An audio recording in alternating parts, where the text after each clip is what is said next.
Sumatera Utara. Sumatera Utara hari ini kembali menjumpai Anda untuk edisi Selasa 3 Desember 2024 bersama saya Lukman Hakim Sitorus. Dan saya Ainus Pina. Beragam informasi penting juga menarik telah dirangkum oleh tim redaksi kami. Berikut Sumatera Utara hari ini untuk Anda.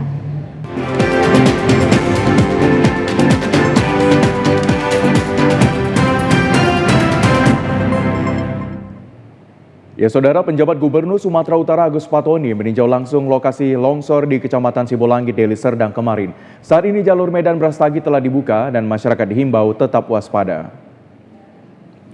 Penjabat Gubernur Sumatera Utara Agus Fatoni menemui warga terdampak bencana longsor dan menyempatkan diri berbincang-bincang untuk mendengar keluhan masyarakat sekitar. Pada kesempatan itu, Fatoni juga menyerahkan bantuan logistik kepada masyarakat yang terdampak longsor. Fatoni berharap masyarakat terus mengikuti arahan pihak pengamanan. Pasca terjadinya longsor di Kecamatan Sibolangit, Deli Serdang, jalur Medan Brastagi sempat ditutup. Usai material longsor dibersihkan, jalur ini telah dibuka kembali. Guna memastikan keadaan lokasi longsor dapat dilalui kendaraan, penjabat Gubernur Sumatera Utara berjalan kaki dari titik pengungsian meninjau lokasi longsor. Longsor di Kecamatan Sibolangit yang terjadi pada 26 November 2024 lalu mengakibatkan korban meninggal dunia 10 orang dan 23 orang terluka. Namun kita tetap perlu waspada, ini hujan masih kemungkinan ada. Oleh karena itu diharapkan kepada seluruh masyarakat yang melintasi jalan ini tetap memperhatikan kondisi cuaca. Ya, kemudian kepada pengungsi juga sudah kita ingatkan untuk tetap hati-hati, menjaga lingkungannya, mengingatkan keluarga yang lain agar tetap waspada bencana ini. Pemirsa, Polda Sumatera Utara melalui Direktorat Lalu Lintas masih mendirikan posko bencana di kawasan Desa Sembahe untuk memonitoring beberapa titik longsor agar tidak terjadi bencana alam susulan. Meski jalan lintas utama Medan Brastagi sudah dibuka dan dapat dilalui oleh kendaraan, pos pemantau masih tetap didirikan di kawasan Desa Sembahe. Direktur Lalu Lintas Polda Sumatera Utara, Kombes Pol Muji Edianto mengatakan, pos pemantauan telah didirikan oleh Balai Jalan Nasional di lokasi longsor dengan fokus pada antisipasi potensi bahaya jika cuaca buruk kembali melanda. Walau lalu lintas kembali normal, material lumpur di tepi jalan masih banyak dan menjadi perhatian utama petugas di lapangan. Jika hujan deras kembali turun, material lumpur berpotensi meluber ke badan jalan. Oleh karena itu, proses pembersihan oleh Balai Jalan Nasional tetap berlangsung untuk mencegah gangguan lebih lanjut. Ia juga menekankan bahwa pembukaan jalan bersifat situasional dengan kemungkinan penutupan sementara jika cuaca buruk terjadi dan juga untuk melindungi keselamatan para pengguna jalan.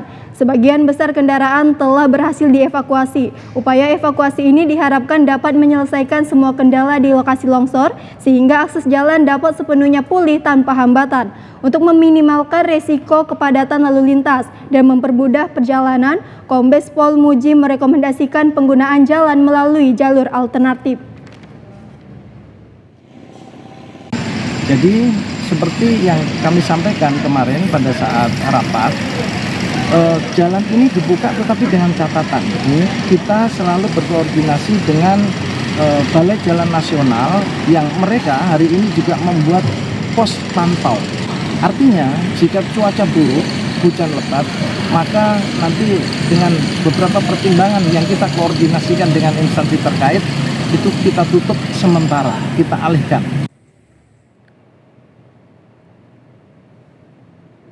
Pemerintah Provinsi Sumatera Utara akan mengambil langkah pencegahan pada sejumlah titik longsor di jalur Medan Brastagi. Hal ini dilakukan untuk kenyamanan masyarakat pada Natal dan Tahun Baru 2025.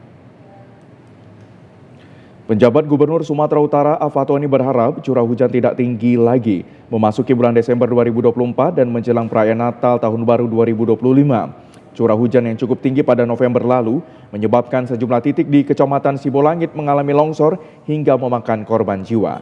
Jalur Medan Brastagi sempat ditutup, kini jalur tersebut telah dibuka kembali usai proses evakuasi korban dan pembersihan material longsor selesai. Untuk memastikan hal tersebut, Fatoni turut meninjau lokasi titik longsor. Antisipasi terjadinya longsor di jalur Medan Brastagi pada Natal dan Tahun Baru, pemerintah Provinsi Sumatera Utara akan mengambil langkah pencegahan agar tidak terjadi kembali longsor di jalur tersebut. Curah hujan tidak terlalu tinggi lagi dan kita terus antisipasi, kita lakukan langkah-langkah untuk pencegahan agar tidak terjadi lagi longsor. Kalau terjadi longsor tidak terjadi korban. Pemerintah daerah Mandailing Natal menggelar apel kesiapsiagaan penanggulangan bencana. Apel ini untuk meningkatkan kesiapsiagaan petugas gabungan dan sarana prasarana dalam menghadapi musim penghujan. Bupati Mandailing Natal Muhammad Zakfar Sukhairi Nasution memimpin apel kesiapsiagaan penanggulangan bencana tahun 2024 di lapangan Masjid Agung Nur Al-Nur, Penyambungan, Selasa pagi tadi. Apel siaga bencana hidrometeorologi diikuti pasukan gabungan dari Badan Penanggulangan Bencana Daerah, Basarnas, TNI, Polri, Tagana, Dinas Pekerjaan Umum, Satpol PP, petugas pemadam kebakaran, PMI, Forkopimcan, dan siswa pramuka. Apel siaga ini ditekankan untuk langkah antisipasi, tanggap bencana hidrometeorologi, serta penanggulangan pasca bencana. Seluruh pasukan relawan ini akan disiagakan di sejumlah titik yang rawan bencana, sehingga bencana banjir, tanah longsor, kebakaran, dan angin puting beliung, pasukan ini akan memberikan pertolongan pada korban bencana alam. Selama bertugas, mereka dilengkapi sejumlah peralatan yang ada di beberapa instansi pemerintah. Kesiapsiagaan penanggulangan bencana dilakukan untuk menghadapi musim penghujan. Personil yang kita lihat cukup bagus, kemudian peralatan juga cukup memadai. Namun yang terpenting kekompakan, itu yang kita utamakan. Pihak TNI Polri juga hadir dalam kesempatan apel kesiapsiagaan, kemudian BPBD, Basarnas, semua bersatu padu untuk apel kesiapsiagaan hari ini. Antisipasi tentu sangat diperlukan ya, terutama di pinggiran sungai, ya, kemudian di lereng gunung.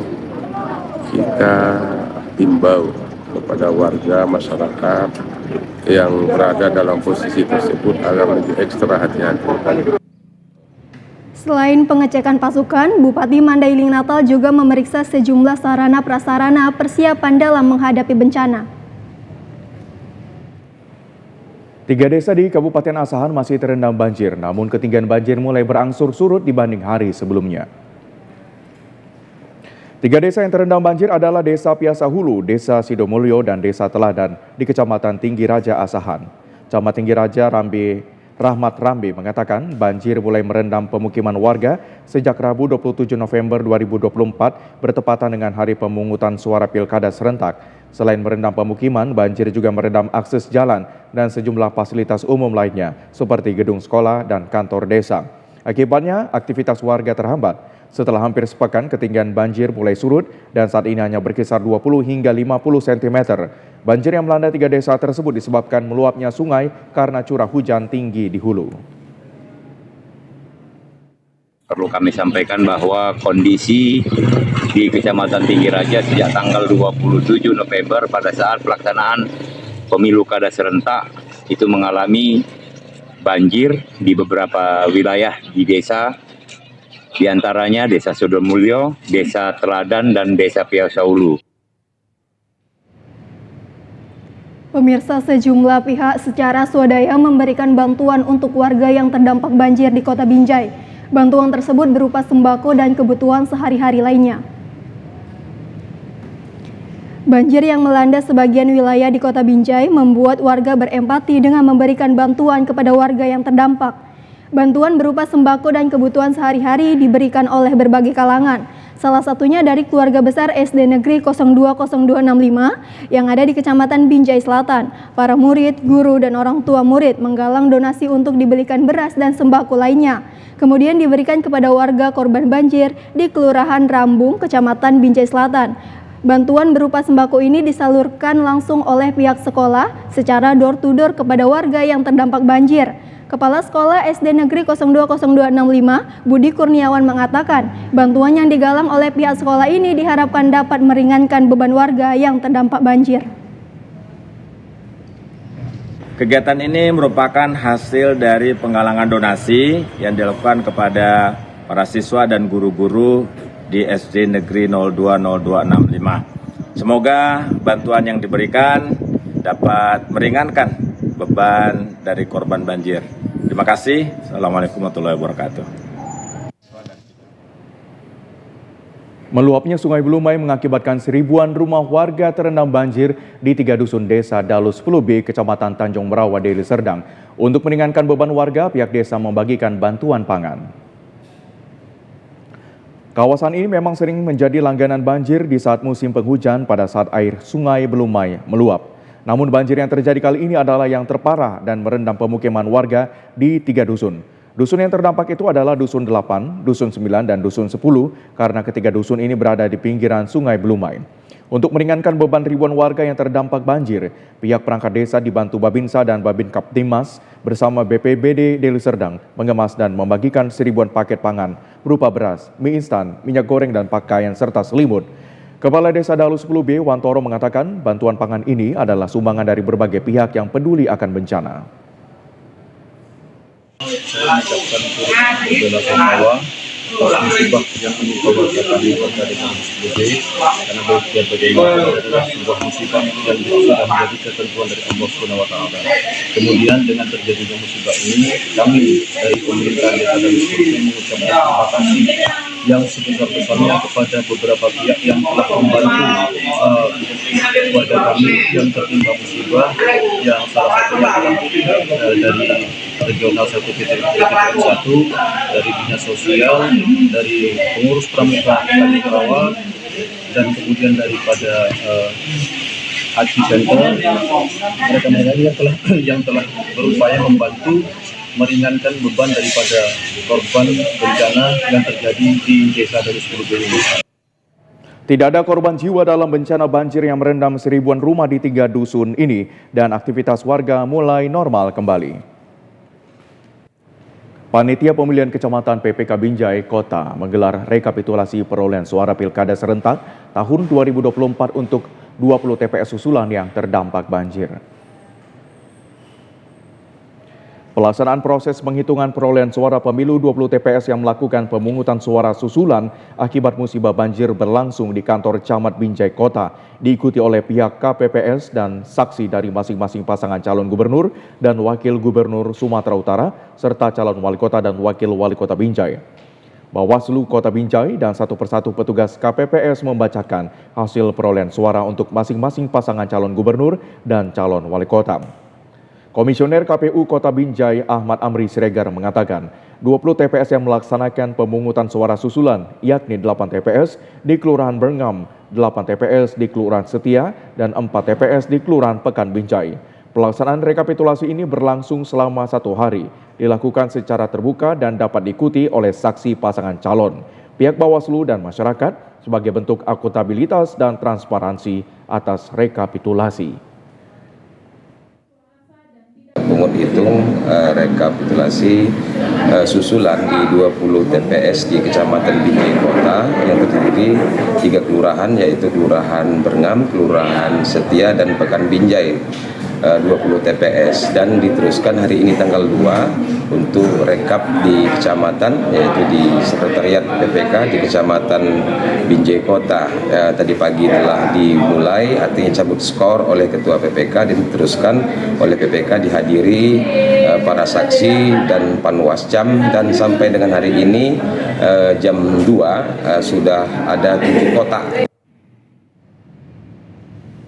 Pemirsa, Komisi Pemilihan Umum Kabupaten Karo menetapkan pasangan nomor urut 2, Antonius Ginting dan Komando Tarigan, sebagai peraih suara terbanyak Pilkada 2024 Bupati dan Wakil Bupati Kabupaten Karo.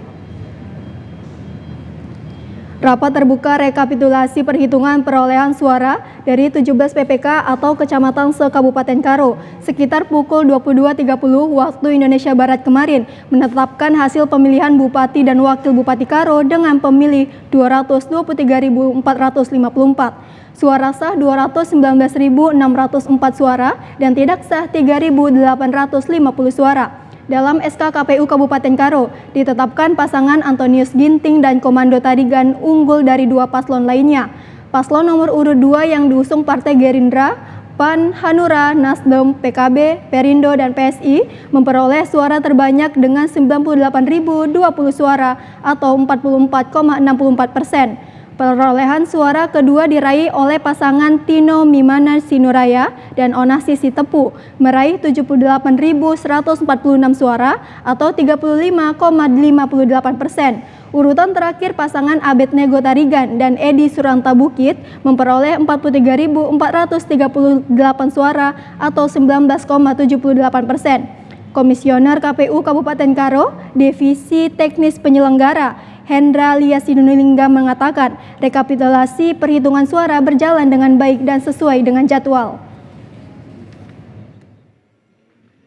Masing-masing kecamatan, 17 kecamatan di Kabupaten Karo untuk menyampaikan hasil kecamatan, hasil rekapitulasi mereka itu sudah tuntas. Walaupun tadi dengan ada sedikit perbaikan-perbaikan, ya, koreksi, tetapi hanya dalam hal administratif, tidak ada sedikit pun mempengaruhi jumlah perolehan suara dari masing-masing calon. DPP Partai Golkar memutuskan Mahyadi sebagai calon Ketua DPRD Kota Binjai periode 2024-2029 definitif dari Partai Golkar, menggantikan Ketua DPRD Binjai periode sebelumnya Nur Srisya Alam Putra.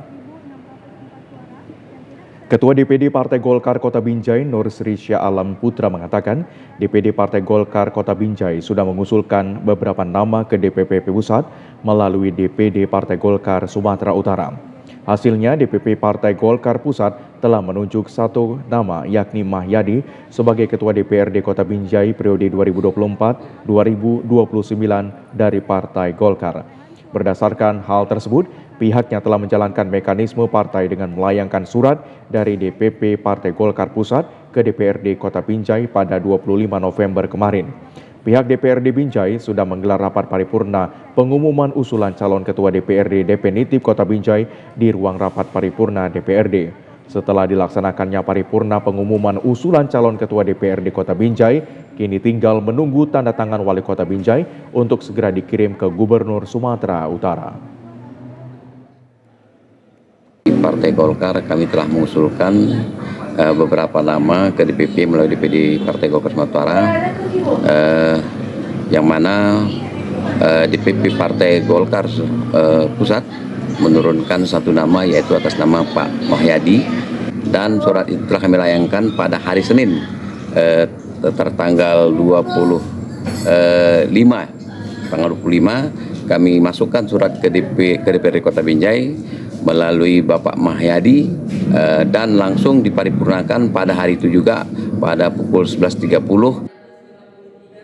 Sebelumnya, DPRD Binjai telah melantik 2 orang wakil Ketua DPRD Binjai periode 2024-2029, namun belum melantik Ketua DPRD Binjai. Jelang rekapitulasi hasil perhitungan perolehan suara Pilkada 2024 di tingkat kabupaten, ratusan aparat keamanan menjaga ketat kantor Komisi Pemilihan Umum Kabupaten Batubara. Ratusan aparat keamanan dari kepolisian dan TNI bersiaga di depan kantor KPU Batubara di Jalan Perintis Kemerdekaan, Kelurahan 50, Kota Kecamatan 50, Senin 3 Desember 2024 pagi. Di lokasi juga disiagakan 1 unit mobil water cannon dan mobil pemadam kebakaran. Hal ini dilakukan untuk mengantisipasi kerusuhan saat proses rekapitulasi hasil perhitungan perolehan suara Pilkada 2024 di Aula Kantor KPU Batubara. Sesuai jadwal, hari ini KPU Batubara akan menggelar rapat pleno terbuka rekapitulasi hasil perhitungan perolehan suara pemilihan Bupati dan Wakil Bupati Batubara, serta pemilihan Gubernur dan Wakil Gubernur Sumatera Utara. Untuk tingkat kabupaten, anggota KPU Batubara Sulianto mengatakan, sebelumnya KPU Batubara telah menyelesaikan rekapitulasi hasil perhitungan perolehan suara di tingkat PPK yang ada di 12 kecamatan se-Kabupaten Batubara. Rapat pleno terbuka rekapitulasi hasil perhitungan perolehan suara pemilihan Bupati dan Wakil Bupati Batubara, serta pemilihan Gubernur dan Wakil Gubernur Sumatera Utara. Untuk tingkat Kabupaten Batubara ditargetkan akan rampung selama 1 hari. Untuk rekapitulasi Kabupaten Batubara, ya ada 12 kecamatan yang akan membacakan hasil rekapitulasi, ya, yang hasil dari rekapitulasi secara berjenjang setelah dilakukan di TPS, kemarin selesai di kecamatan, maka hari ini tanggal 3 Desember 2024 masing-masing kecamatan akan membacakan hasil rekapitulasinya di tingkat kabupaten. KPU Kota Sibolga menggelar rapat pleno rekapitulasi hasil penghitungan perolehan suara pemilihan gubernur dan wakil gubernur Sumatera Utara serta wali kota dan wakil wali kota Sibolga tahun 2024. Rapat pleno rekapitulasi hasil penghitungan pilkada serentak Kota Sibolga tersebut dipimpin langsung Ketua KPU Kota Sibolga Afwan Nasution. Hadir Bawaslu Kota Sibolga, seluruh petugas panitia tingkat kecamatan, serta beberapa saksi dari para paslon peserta pilkada. Dalam rapat pleno tersebut, setiap panitia tingkat kecamatan di Kota Sibolga diharuskan membacakan seluruh hasil rekapitulasi penghitungan suara pilkada, di antaranya hasil rekapitulasi pemilihan gubernur dan wakil gubernur, kemudian disusul dengan membacakan hasil penghitungan pemilihan wali kota dan wakil wali kota Sibolga. Setelah dibacakan oleh panitia tingkat kecamatan, pihak KPU Kota Sibolga selanjutnya meminta para saksi peserta pilkada untuk mengkoreksi hasil rekapitulasi yang telah dibacakan sebelum kemudian untuk disahkan hasil rekapitulasi penghitungan suara. Meski berjalan lancar dan tertib, namun rapat pleno rekapitulasi penghitungan suara pilkada serentak untuk Kota Sibolga tetap mendapat pengawasan ketat dari aparat kepolisian dibantu TNI.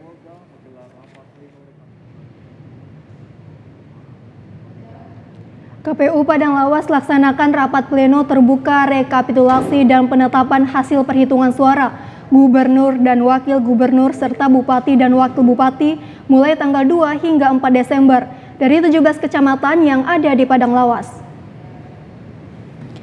Rapat pleno terbuka rekapitulasi dan penetapan rekapitulasi hasil perhitungan perolehan suara pada pemilihan gubernur dan wakil gubernur serta bupati dan wakil bupati dilaksanakan KPU Padang Lawas.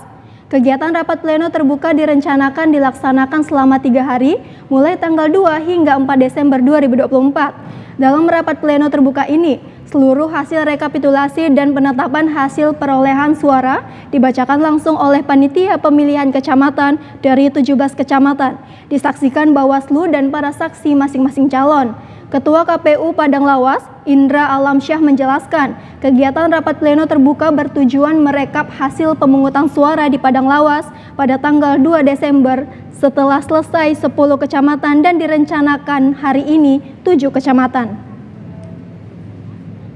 Dimulai dari tanggal 2 sampai tanggal 4. Nah, di mana di tanggal 2 kita sudah melaksanakan rekapitulasi di kabupaten dengan 10 kecamatan. Di hari kedua itu di tanggal 3 Desember 2024 itu ada 7 kecamatan. Indra Alamsyah berharap dalam rapat pleno terbuka rekapitulasi dan penetapan hasil perhitungan suara dapat berjalan lancar sesuai rencana. Selanjutnya akan diserahkan kepada KPU Provinsi Sumatera Utara. Kami masih memiliki beragam informasi aktual lainnya. Tetaplah bersama kami di Sumatera Utara hari ini.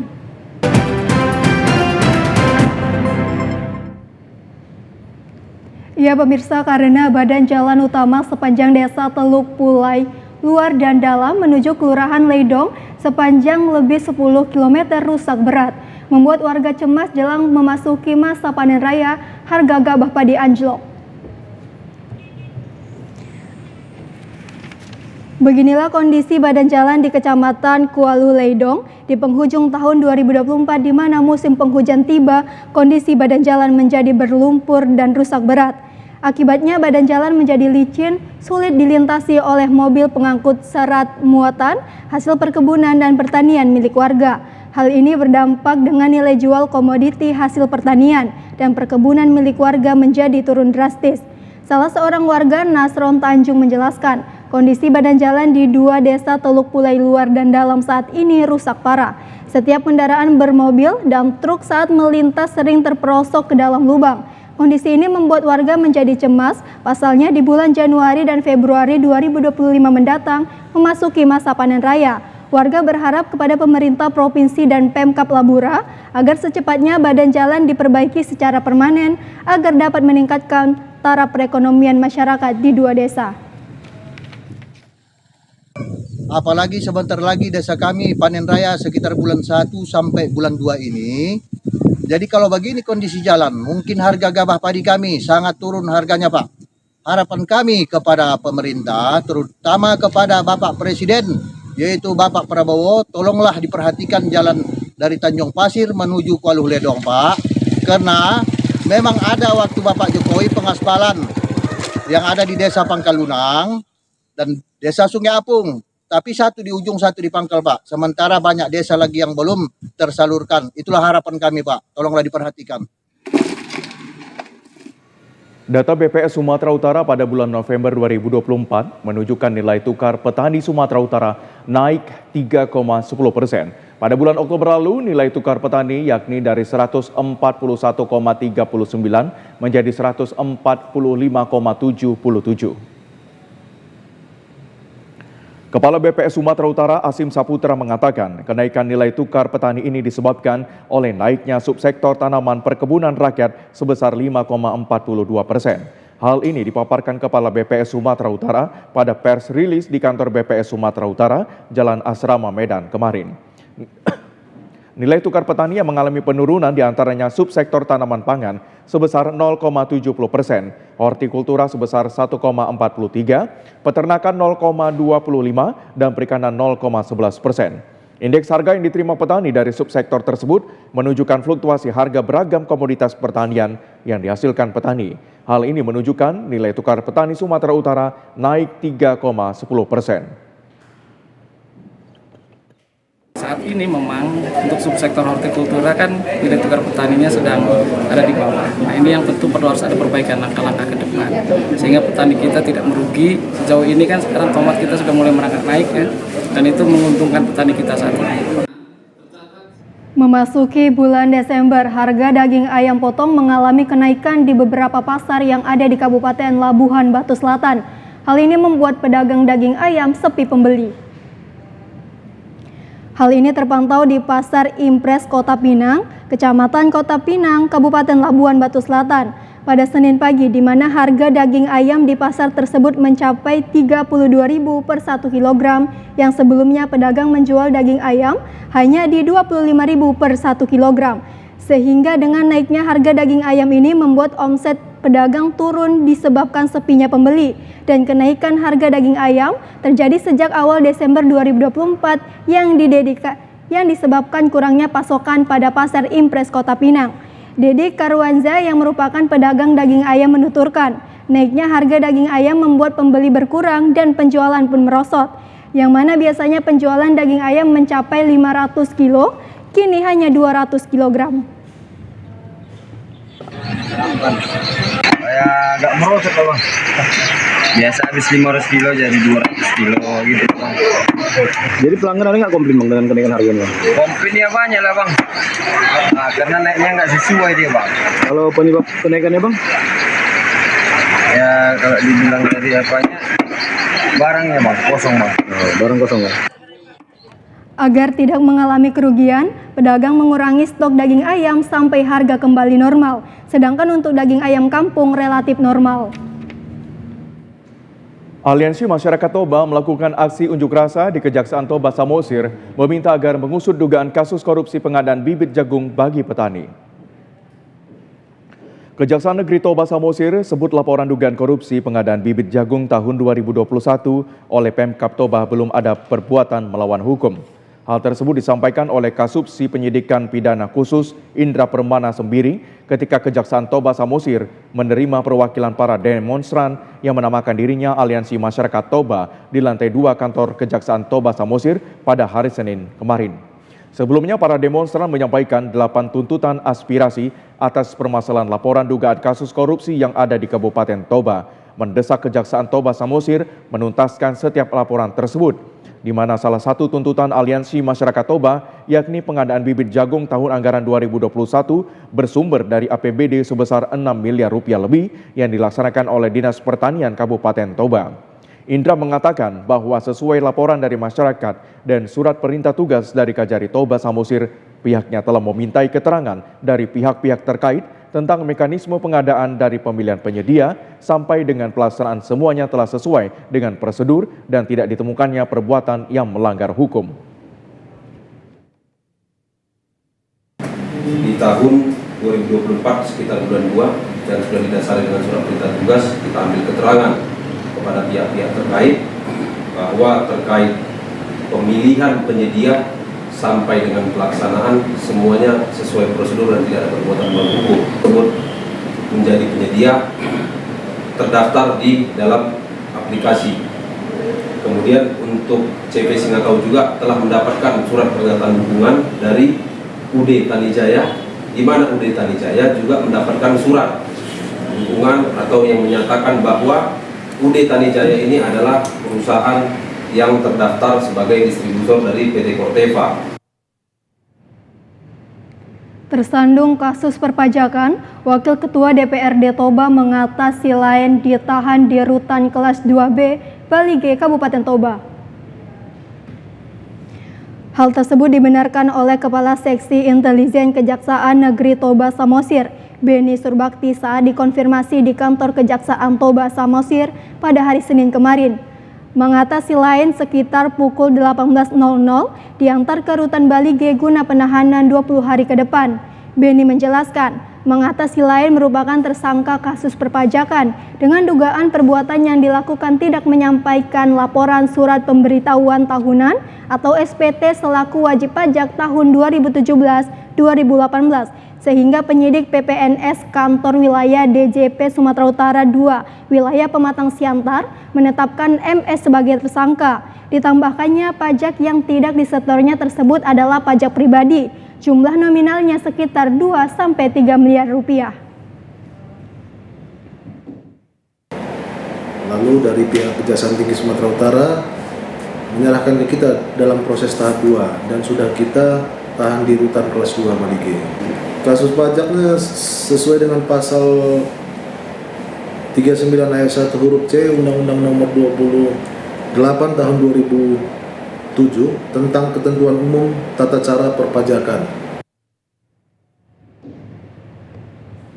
Kami masih memiliki beragam informasi aktual lainnya. Tetaplah bersama kami di Sumatera Utara hari ini.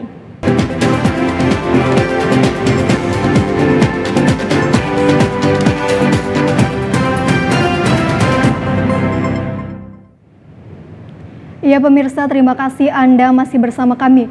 Puluhan supir terjaring razia tes urin dan kelengkapan kendaraan menjelang libur Natal dan Tahun Baru yang dilakukan oleh petugas gabungan pada hari pertama yang direncanakan berlangsung selama 3 hari di Labuan Batu. Satu persatu bus penumpang AKDP antar kota dalam provinsi dan AKAP antar kota antar provinsi yang melintas di Jalinsum, Labuhan Batu, tepatnya di eks-terminal Padang Bulan, Jalan Bypass Rantau Prapat. Menurut Sihol Sitohang, selaku Kasih Pencegahan dan Pemberdayaan Masyarakat, BNN Labuhan Batu Utara menyebutkan pihaknya bersama di Pemprov-Su melakukan tes urin untuk memastikan tidak adanya sopir yang terpapar narkoba saat mengemudi angkutan umum. Untuk hasilnya sampai saat ini masih negatif ya, tidak ada supir angkutan yang kita temukan positif narkotika golongan 1 atau obat-obatan terlarang. Jadi sesuai dengan kesepakatan dan SOP, jika ada yang ditemukan nanti pastinya kita akan berkoordinasi dengan Disub Provinsi. Yang bersangkutan pastinya sudah pasti tidak layak untuk mengendarakan kendaraan, dan nanti jika ditemukan akan kita lakukan asesmen. Asesmen itu nanti akan menentukan juga yang bersangkutan apakah harus kita rehabilitasi, rawat jalan atau rawat inap. Kepala Wilayah 3 di Pemprov-Su, Faisal Sulaiman menjelaskan, kegiatan tersebut merupakan agenda tahunan dan dilaksanakan secara serentak se-Indonesia dengan tujuan menekan kecelakaan dalam lalu lintas dengan melakukan tes urin dan kesehatan terhadap sopir penumpang dan cek kelaikan kendaraan menjelang Nataru. Rantik ini setiap tahunnya kita laksanakan untuk menetralisir tingkat kecelakaan yang diakibatkan oleh pemakaian narkoba, yaitu para supir-supir kendaraan. Tapi sampai sekarang ini sudah kita lihat banyak sudah peningkatan kesadaran daripada supir-supir ini tidak menggunakan narkoba lagi. Dan sampai saat ini juga kita sudah dapat informasi dari Balai Jalan Nasional serta Korlantas tingkat kecelakaan semakin menurun. Rekan-rekan sekalian, baik supir-supir kendaraan maupun supir angkutan, agar tetap waspada, agar tetap mematuhi peraturan lalu lintas, agar tindak kecelakaan lalu lintas dapat kita netralisir. Cuaca buruk kembali melanda wilayah maritim Kepulauan Nias, mengakibatkan banyak nelayan tradisional tidak dapat pergi melaut. Hujan dengan intensitas sedang hingga deras mengguyur seluruh wilayah Kepulauan Nias dalam kurun waktu 4 hari berturut. Bahkan di wilayah maritim cuaca hidrometeorologi ini cukup terasa karena disusul dengan gelombang tinggi. Kondisi tersebut membuat para petani tradisional, maksud kami membuat para nelayan tradisional asal kota Sibolga dan Kepulauan Nias tidak dapat pergi melaut. Semestinya pada awal pekan nelayan daerah ini bergegas melaut pada radius hingga 18 mil laut. Tetapi karena kondisi cuaca buruk, nelayan memilih menyandarkan perahu kapal pada tepian pantai Gunung Sitoli. Anar Sebua, nelayan dari desa Sifalaete Ulu mengatakan di tengah cuaca buruk ia hanya dapat melaut di sekitar pantai untuk memancing ikan dan hasilnya belum dapat mencukupi kebutuhan konsumsi keluarga. Tadi berangkat jam 5 pagi. Jadi berangkatnya sekarang sekitar jam-jam 10 lah. Sementara itu, Balai BMKG Wilayah 1 Medan telah memperkirakan kondisi cuaca maritim wilayah Sumatera Utara, termasuk kawasan barat di seluruh Kepulauan Nias berpotensi dilanda gelombang tinggi hingga 2 meter lebih, termasuk potensi hujan ringan hingga lebat dapat terjadi hingga 5 Desember 2024. Seorang kakek di Kabupaten Asahan ditemukan tewas setelah tercebur ke dalam kolam bekas galian di belakang rumahnya pada Senin kemarin. Peristiwa ini terjadi di Desa Pulau Bandring, Kecamatan Pulau Bandring, Asahan, dan membuat heboh warga sekitar. Puluhan warga langsung berkumpul di lokasi kejadian, bahkan sebagian warga tidak kuasa menahan tangis atas tewasnya sang kakek. Sebelumnya korban bernama Suwarno, 64 tahun dikabarkan hilang pada Senin pagi. Keluarga dibantu warga kemudian melakukan pencarian dan melihat sandal korban di pinggir kolam. Setelah dilakukan penyisiran, akhirnya korban ditemukan dalam kondisi tidak bernyawa di dalam dasar kolam. Warga langsung mengevakuasi jasad korban dan dibawa ke rumah duka untuk proses pemakaman. Salah seorang kerabat korban bernama Supono mengaku bahwa korban selama ini mengalami sakit. Kan 10.20. 10.20. Setengah 11 berarti ya? Iya. Keseharian ini Pak, apa ini apa? Kerjanya? Iya Pak. Tarik beca. Tarik beca. Betor lah. Kami angkat, awas.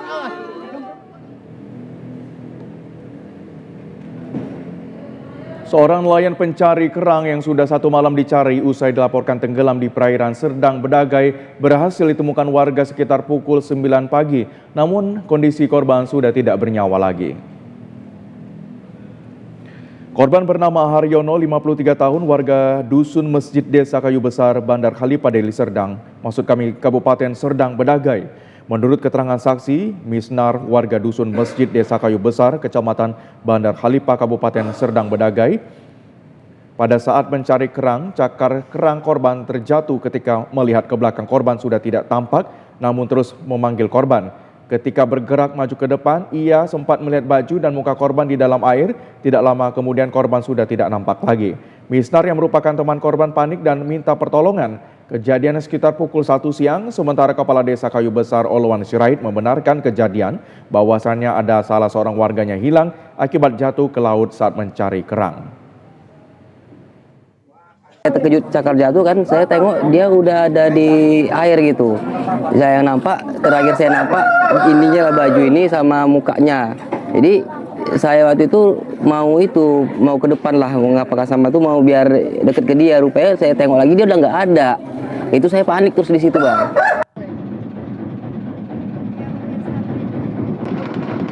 Kita dapat informasi, kita langsung bawa keluarga ke pihak Polsek untuk membuat laporan dan pada masyarakat Pak mencarinya. Sekitar 20 unit berangkat dari Tangkahan menuju ke lokasi, 20 unit lah kapalnya. Pemirsa, berikut informasi perakiraan cuaca di sejumlah daerah di Sumatera Utara. dari Badan Meteorologi, Klimatologi, dan Geofisika Wilayah 1 Medan berlaku pada Selasa 4 Desember 2024. Halo Sobat BMKG, kembali bersama saya Enda Paramita, Prakirawan BBMKG Wilayah 1 yang akan menyampaikan info perakiraan cuaca dan hotspot Provinsi Sumatera Utara untuk Rabu 4 Desember 2024. Pada pagi hari diperkirakan cerah berawan dan berpotensi hujan ringan hingga lebat di beberapa wilayah Sumatera Utara, di mana hujan lebat berpotensi terjadi di Tapanuli Selatan, Tapanuli Utara, dan sekitarnya. Untuk siang dan sore hari diperkirakan berpotensi hujan ringan hingga lebat disertai petir di seluruh wilayah Sumatera Utara. Hujan lebat berpotensi terjadi di Dairi, Deli Serdang, Gunung Sitoli, Labuhan Batu Utara, Nias, Pakwak Barat, Tapanuli Tengah, dan sekitarnya.